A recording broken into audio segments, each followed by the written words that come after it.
We'll figure out equity later. Right now, we're just focused on building. And we've got a team.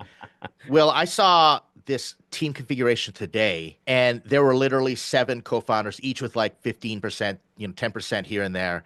And that got scary. So that's the reason I put this in there. But it also boils down to avoiding having the hard conversations. And whether it's out of fear, insecurity, different reasons, I tell you, some of these conversations that founders don't have end up biting them in the tail later on when the chips are really on the table, and it Yep. sucks to watch. It does. When I was launching my first company, we ended up merging with a small ad agency, like very early in our career.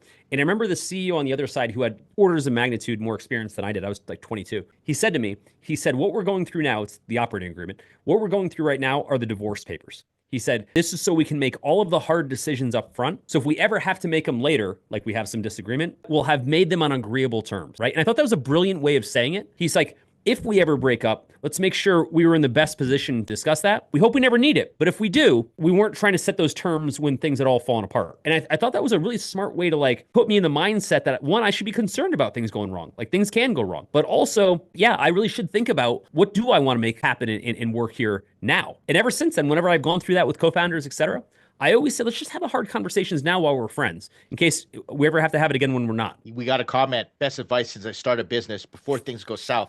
Set up for the business divorce. Yep. When it happened to me, I was so hurt, but I was glad the business was taken care of. But that dumpster fire has a percentage of my company forever.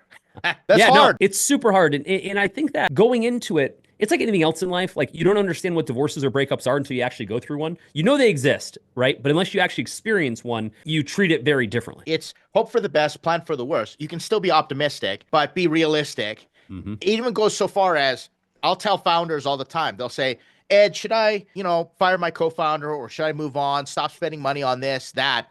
And it's been going on for months. And I let them know, by the time you come to me and you talk about it, you already know what the decision needs to be. And they're just prolonging the inevitable. Yep. Because it's painful, it's emotional. And Ed, we talk about this all the time. Like, when we're talking about somebody we're working with, and I said, as soon as we're having a conversation, we already know there's a problem. Yes. Right? Like, I just don't sit around having like what if conversations about people I like a whole bunch. It just doesn't work, right? And there's always a reason.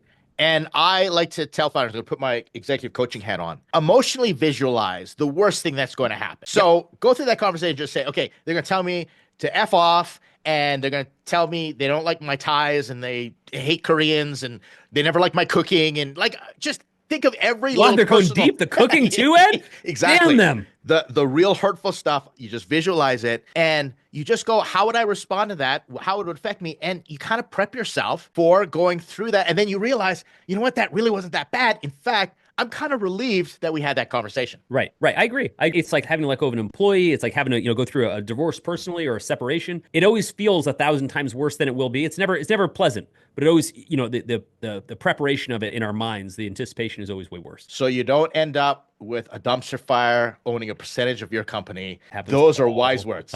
Happens all the time.